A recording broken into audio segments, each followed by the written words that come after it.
Sehingga rasa-rasanya bagi saya pesimistik itu luar biasa bang. Hadir di kalangan-kalangan kami anak muda ketika banyak sekali anak muda yang potensial, anak muda yang hadir di daerah-daerah yang lebih berkali-kali lipat gitu memiliki kompetensi dan kapasitas khususnya gitu dalam memimpin. Tapi kenapa Gibran yang menjadi representasi dan digaung-gaung sebagai anak muda Indonesia?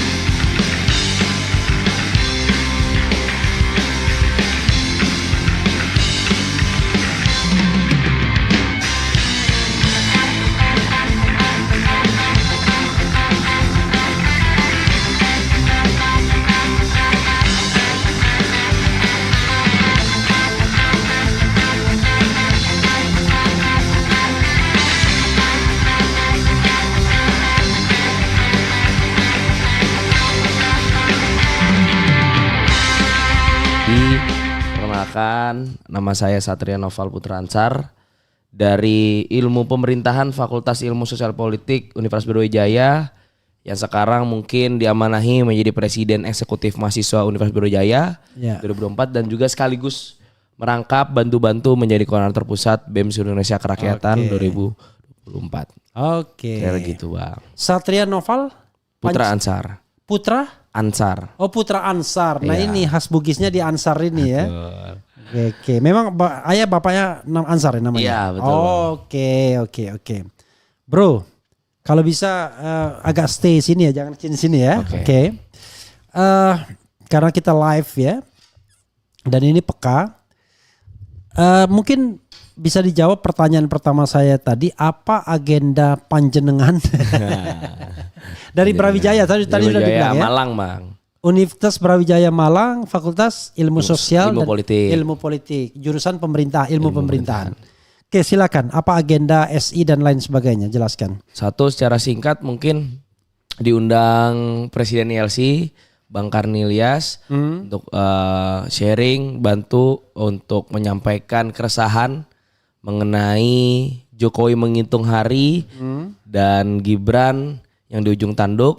Dan yang kedua, sekaligus memang kami memang bergiat bang untuk menciptakan konsolidasi-konsolidasi di Jakarta khususnya menjadi sentral dengan ngebut konsolidasi bersama seluruh elemen dari tanggal 10 ini bang, dari tanggal 10 sampai tanggal 20 nanti kita bakal banyak ngebuat gerakan sipil khususnya diskusi publik, kajian-kajian kita akan merilis untuk dalam tajuk besar mengadili 10 tahun Jokowi beserta keluarganya dan menggagalkan pelantikan Gibran Raka Buming Raka. Oke, luar biasa. Itu dua agenda besarnya ya. Tuh. Oke, mengadili Jokowi, membatalkan pelantikan Gibran. Tentu pertanyaan klasik Gibran dulu dah ya kan, yang dalam waktu dekat ini. Why? Kenapa Gibran harus dibatalkan menurut perspektif Bro Satria? Pertama karena kita telah gagal mengalahkan Gibran di pemilu bang. Oh gitu ya. Pertama. Oke. Kedua, ketika kemudian sudah terpilih, kenapa kemudian kita menarasikan membatalkan Gibran? Satu, lebih dari sekedar Gibran tidak taat pada partainya, lebih dari sekedar Gibran adalah nepo baby dan sebagainya macamnya. Tapi dari awal pencalonan Gibran telah melakukan perbuatan melawan hukum. Gibran mencatut label anak muda untuk bisa memenangkan pemilu, memenangkan elektoral dengan menjadi representasi anak muda yang sama sekali kita rasakan lebih dari sekedar usia bang ya. Tapi perihal gagasan, intuisi dan afeksi-afeksi yang kemudian hadir dari seorang Gibran tidak sama sekali bersentuhan dengan anak muda. Ketiga, bahwa per hari ini menjelang pelantikan Gibran ternyata terkuak bang, gitu. Yang mungkin sedang ramai dan telah ramai dan trending di Twitter bahwa ada indikasi, ada dugaan bang, yang kalau kata Bang Roy Suryo 9,9% Iya. bahwa akun Fufu Fafa yang di Kaskus 99,99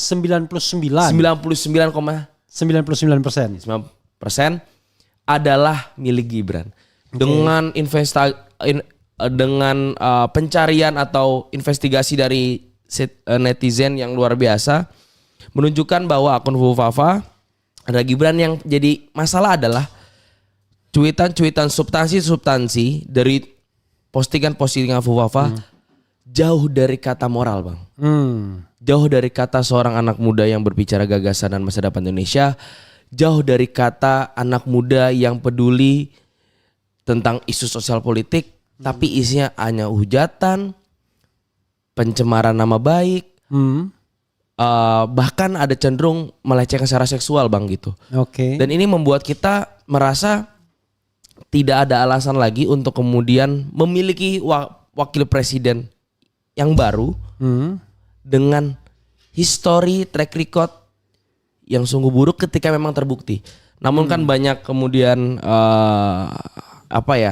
kita bilang intervensi-intervensi yang tak jauh dari bapaknya sendiri gitu kan, Bang. Yang kemudian kita melihat bias antara Gibran dan bapaknya adalah Jokowi. Kira-kira begitu, Bang. Oke, tentu saya tidak akan bertanya soal teknis ketatanegaraannya ya. Betul. Jadi Anda menginginkan Gibran tidak dilantik karena Gibran tidak layak, begitu? Betul. Dengan catatan buruknya, dengan perilaku-perilaku yang kami rasa adalah murni gimmick dan pembohongan publik, Bang, gitu. Ketika mungkin muncul berita Fufafa, tuduhan ke Gibran, Gibran sama sekali nggak ambil sikap. Ketika ditanya oleh wartawan, dia bilangnya silakan tanya sama yang punya akun. Di saat kemudian anak muda terkenal, Gen Z, milenial terkenal dengan sikap kritis, sikap social awareness yang tinggi, sikap kemudian responsibilitas terhadap isu itu tinggi, namun Gibran gagal membuktikan bahwa Gibran adalah representasi anak muda secara esensial gitu, bukan hanya tentang umur gitu. Sehingga kita merasa bahwa selama ini kita dibohongi gitu. Dan ketika kita ngelihat, Bang, kalau mungkin abang juga ngelihat tweet atau postingan dari Fufafa tuh sungguh jauh dari dari seorang yang kita lihat seorang Gibran yang akan memimpin menjadi wakil presiden terpilih kita gitu. Sehingga bayangkan gitu, ketika anak muda hari ini, apalagi Gibran dengan privilege nepotisme yang diberikan oleh bapaknya menjadi wakil presiden, bertengkar pikiran dengan anak muda di seluruh dunia dan mengatasnamakan Indonesia, dan dia melihat ini adalah anak muda Indonesia. Saya pribadi, Bang, malu gitu. Ketika kemudian dunia melihat anak muda dari Indonesia representasinya adalah Gibran gitu. Dengan ketika diwawancari media hanya memberikan sepatah dua kata, dengan ditanya media habis mau kemana, ya saya mau ke hotel terus tidur. Lantas hal-hal apa gitu yang kemudian menjadikan inspirasi gitu sebagai wakil presiden terpilih dari kelompok anak muda gitu, Bang. Oke, jadi anak muda tersinggung. Betul. Diwakili oleh Gibran yang tidak menunjukkan kecerdasan sebagai seorang pemuda, begitu ya? Betul. Oke, ada lagi yang ingin Bro sampaikan mengenai Gibran Rakabuming Raka dan juga barangkali perkembangan BEM dan lain sebagainya terkait dengan isu Gibran dulu. Iya, perihal masalah penjegalan atau kemudian penggagalan Gibran ini dilantik bukan lagi menjadi isu yang sekelompok orang, isu dari partisan politik dan sebagainya macam. Tapi ini murni isu organik dari masyarakat, dari teman-teman mahasiswa yang dikaji secara akademis, Bang. Oke. Kalau mungkin saya berbicara mekanisme ketatanegaraan mungkin Bang Refli lebih paham. Tapi saya ingin menjabarkan dari perspektif anak muda, dari perspektif mahasiswa yang melihat problematika anak muda bernama Gibran yang ternyata punya track record buruk yang diduga memiliki akun itu. Kami rasa hari ini Gibran maju pun jadi eksekutif Mas Subrojo itu pernah, Bang, waktu pemilu kita merilis sendok bayi dan dot bayi, Bang. Oke. Merilis. Itu kita simplikasi dan kita cocokkan ke Gibran dan Jokowi. Maksudnya apa? Ketika seorang bayi tidak akan bisa meminum susu tanpa dot itu, Bang. Oke. Dan seorang bayi tidak bisa makan tanpa disuapkan. Oke.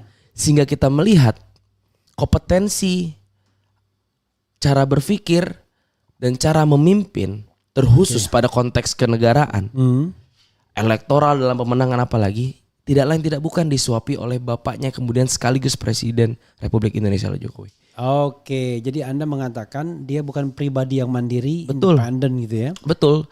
Jangankan untuk jadi wakil presiden, mungkin untuk jadi ketua BEM SI aja nggak pantas.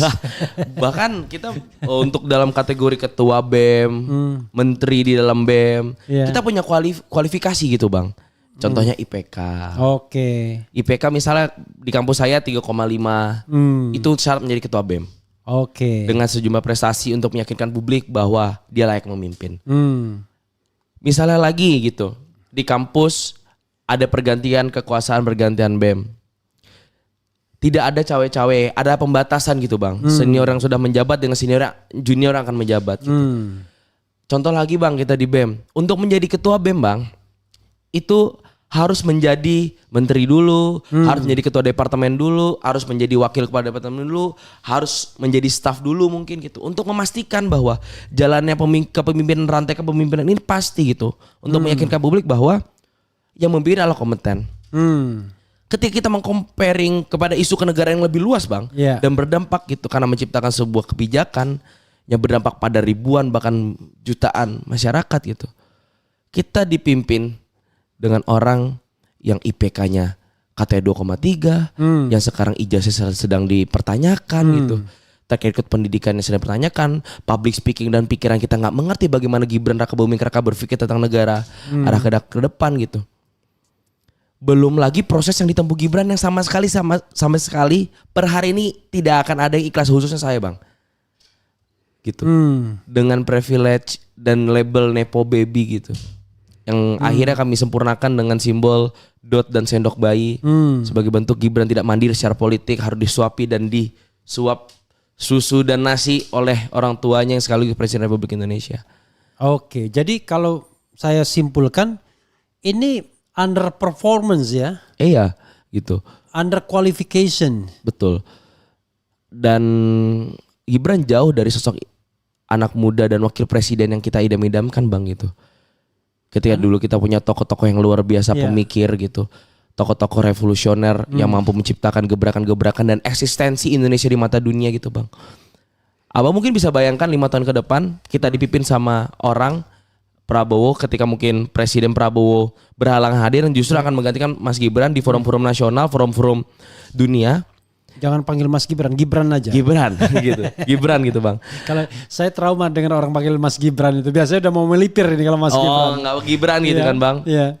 Anaknya jauh-jauhan Mas kan Bang. Iya, Solo oke. kan Mas. Iya. Keluarga Solo. Nah, bayangkan gitu Bang, dipimpin oleh seorang wakil presiden yang ketika dikasih mic cuma diam, ya udah itu aja. Oke. Udah saya habis nih ke hotel tidur.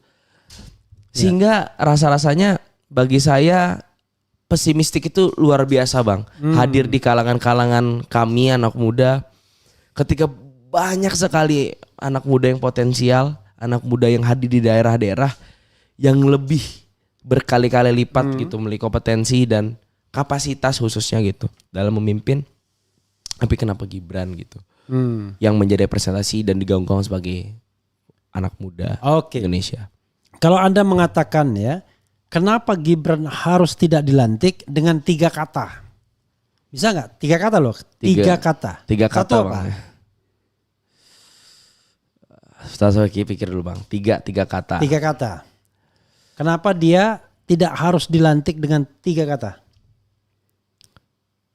Nepotisme, Nepotisme 1. inkompeten, Inkompeten. tidak kredibel. Itu 2 kata. Iya. Terakhir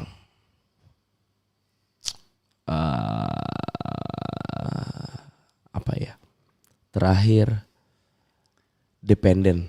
Oke. Bergantung pada orang lain. Oke. Jadi 1 tadi apa tadi? Saya juga lupa Bang.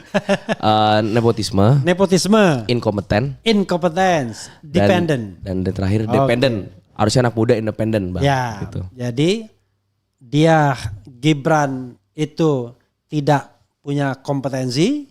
Iya. Jauh dari harapan kita lah Bang. Ya, apalagi tadi? Sebagai anak muda.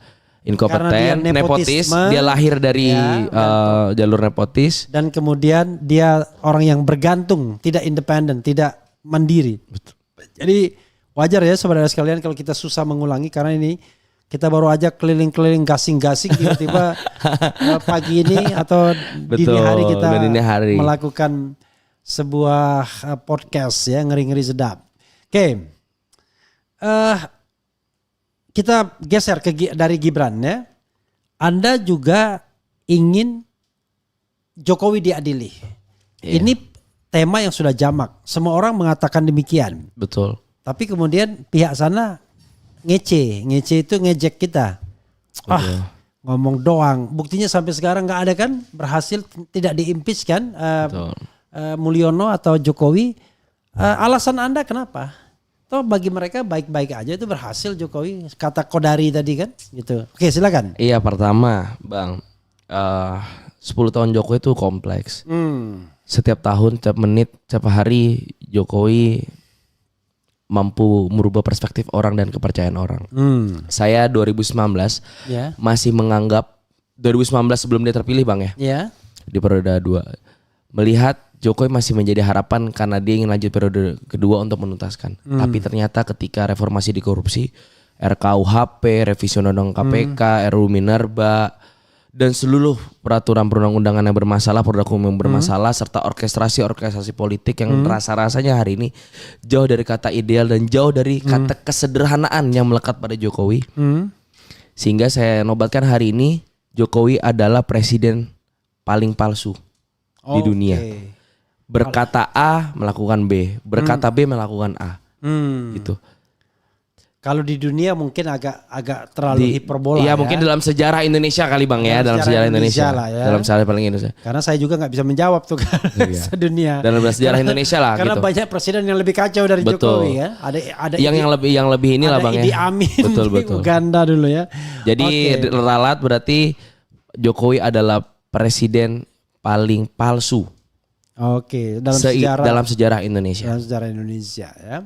Selain itu apalagi yang menyebabkan Anda berpikir bahwa Jokowi harus diadili? Iya, selain tidak komitmen pada apa yang kemudian telah dia janjikan, apa yang kemudian di-statementkan, dan apa yang kemudian telah ia katakan dengan perbuatannya, rasa-rasanya Jokowi melahirkan banyak standar-standar baru yang menjadi pijakan untuk orang-orang melakukan dan menghalalkan segala cara lainnya. Contoh Bang, Ya. ketika kita mungkin bicara politik dinasti Bang, misalnya politik dinasti. Oke, orang bilang politik dinasti, ini ada keluarga A, B, C dan sebagainya macam. Yang menjadi pembeda dari politik dinasti Jokowi adalah Jokowi masih memegang kekuasaan dan kekuasaan tertinggi gitu Bang. Mungkin banyak ya politik dinasti Soekarno, politik dinasti Soeharto, Gus Dur dan sebagainya macam gitu. Tapi menjadi pembeda adalah Jokowi masih memegang kuasa dan memegang kuasa tertinggi. Dan ketika politik dinasti itu terjadi di kota-kota kecil dan segala macam, misalnya anggaran bansos digunakan untuk kampanye, politik pork barrel namanya kan Bang gitu. Pork barrel politik ya. Pork barrel politics gitu. Politik Ketika orang mikir kayak ya kita melakukan, toh lihat presiden gitu. Contoh, ketika ada orang yang mencabik-cabik, mengubah-ubah dan berkeinginan menghancurkan dan mengkhianati konstitusi. Sehingga orang bilang standarnya adalah Jokowi kemarin membuat putusan MK nomor 90, putusan MK nomor 60 dan 70 hampir dia anulir menggunakan balik dan akhirnya untuk kita tekan untuk tidak dianulir gitu. Sehingga orang karena Jokowi akhirnya membuat standarisasi baru gitu Bang. Oke. Dengan Standarisasi baru yang negatif dan cenderung negatif dalam cara konsepsi bernegara gitu ya Bang. Itu. Sehingga itu jadi presiden buruk gitu. Jokowi adalah presiden yang menimbulkan presiden buruk bagi Indonesia. Oke. Gitu. Presiden buruk. Iya. Presiden yang menciptakan presiden buruk. Jadi gitu. presiden buruk dari presiden buruk. Betul. Lebih cocok gitu Bang. Apalagi yang ingin Anda sampaikan? Iya. Sampaikan unek-unek Anda di RH Channel semau Anda pokoknya. Saya beri kesempatan Anda untuk menyampaikan apa yang Anda pikirkan seluas-luasnya, sebaik-baiknya, sejelas-jelasnya. Silakan. Oke, siap. Saya mau istirahat. Oke, silakan. Oke, siap. Ya. Pertama, tadi bicara Jokowi dan ini bicara keluarganya. ternyata bukan hanya Jokowi yang problematik, keluarganya juga. Sudah jelas Kaisang naik private jet itu lebih dari sekedar nebeng bang gitu. Kalau dia bukan anak presiden nggak ada yang mau nebengin dia gitu. Karena dia anak siapa? Anak presiden. Makanya dia ada potensi untuk ditebengi oleh orang-orang yang berkepentingan gitu. Dengan orang tuanya gitu. Walaupun nebeng tapi yang punya nggak ikut. Betul. Nah itu tuh lebih aneh kan bang gitu. Selanjutnya ketika berbicara tentang private jet 400.000 rotinya Kaisang gitu. Menunjukkan buat teman-teman 10 tahun kita terbuai, kita terlena, kita tertipu atas kesederhanaan yang dilakukan oleh Jokowi dengan kemeja putih yang 150.000, 100.000, 70.000 dengan celana hitam dengan kesederhanaan dan masuk gorong-gorongnya Presiden Jokowi, kita terlena dan tertipu gitu, bang gitu akan hal itu. Sehingga ini menjadi evaluasi untuk kita bahwa ternyata sifat kerakyatan itu sifat merakyatnya seseorang itu ada waktunya gitu teman-teman. Ketika mungkin di awal dia masih merakyat, walaupun entah dengan kebijakan-kebijakan yang bias juga bang ya gitu. Karena kita bisa meninjau merakyatnya seseorang itu bukan dari baju dan sebagainya macam rasa-rasanya bang ya, tapi dari sikap dan kebijakan yang ia buat gitu. Dan ketika berbicara 2019 adalah momen saya juga masih berbicara Jokowi adalah harapan baru untuk Indonesia. Jokowi adalah kita. Ternyata dari reformasi di korupsi dia mengkorupsi reformasi, dia mengkhianati esensi-esensi reformasi. Saya mungkin bisa menyesal gitu karena telah memilih dan percepat Jokowi. Tapi yang jadi masalah adalah kapan orang-orang yang di sekeliling. Stop dulu. Anda mengatakan pernah memilih Jokowi? Bukan memilih karena saya belum ada hak suara waktu itu. Oke. Tapi saya memberikan harapan. Anda usia sekarang berapa? 22 tahun. 22 tahun. Iya. Kemarin milih dong. Enggak milih saya bang. Saya belum ada. Tapi September September. Enggak, yang kemarin. Oh, yang kemarin milih saya. Oke, 2024 saya milih.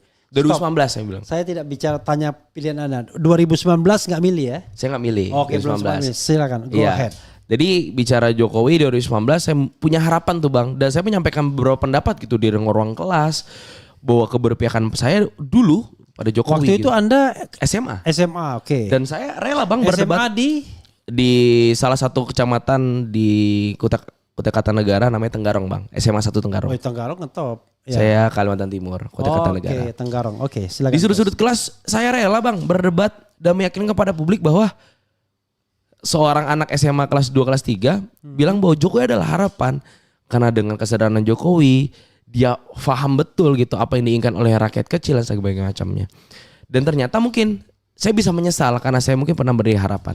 Tapi yang menjadi pertanyaan dan menjadi goals adalah kapan ya orang-orang di sekeliling Jokowi menyesal selalu berdampingan di momen-momen Jokowi mengkhianati konstitusi, Jokowi mengkhianati esensi reformasi gitu. Karena kan dia bilang bang di salah satu kongres partai politik ya bang, dia bilang saya dulu yang datang sama saya berbondong-bondong, yang ninggalkan saya juga berbondong-bondong. Dia memberikan satu energi bahwa gue mau ditinggalin nih bro gitu. Itu di di Nasdem ya.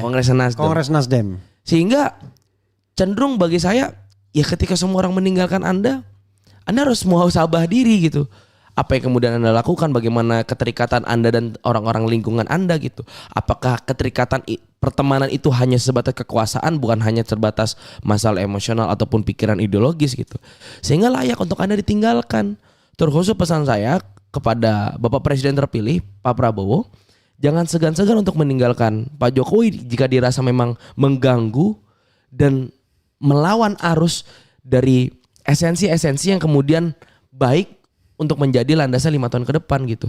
Karena misalnya kata Bung Kodari tadi bang, misalnya ya Pak Prabowo sekarang senang kok dia berpikir tentang menteri infrastruktur, struktural kementerian segala macam. Ya bagus. Tapi kan yang menjadi pengganggu adalah Pak Jokowi yang selalu mengajak makan malam, Bang Refli gitu kan.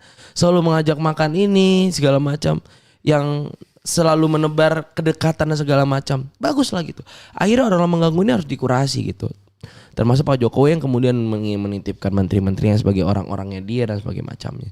Sehingga konstelasi-konstelasi ini tuh cukup mengganggu bang bagi kita mahasiswa, bagi masyarakat kecil yang hari ini mungkin upahnya masih minim, upahnya tidak sesuai dengan kesepakatan dan sebagainya macamnya. Kira-kira begitu Bang. Oke, ada lagi bro yang ingin Anda sampaikan? Itu dulu. Oke, Anda kesini kapan? Baru-baru aja? Baru jam 6 maghrib tadi Bang. Oke, Baru ini. jadi belum sempat istirahat juga dia. Pertanyaan saya, berarti Anda tidak akan balik lagi sampai tanggal 20 atau balik dulu? Jadi karena kebetulan ada agenda di Malang, harus Iya. balik dulu sebentar dan kemudian balik lagi ke Jakarta Bang. Dalam jangka waktu dekat juga, yang jelas sehari atau 2 hari ke depan akan balik lagi. Dalam konteks ya tadi Bang, memikirkan secara teknis, mengkonsolidirkan antar elemen, antar individu-individu untuk menyelaraskan agenda-agenda kita. Terkhusus pada tanggal 14 Bang, ada pertemuan tokoh-tokoh nasional. Oh Anda diundang juga ya? Saya diundang juga. Oke. Bukan hanya mahasiswa, bukan hanya segelintir orang, tapi seluruh orang yang kemudian rasa-rasanya masih peduli akan keselamatan negeri ini Bang.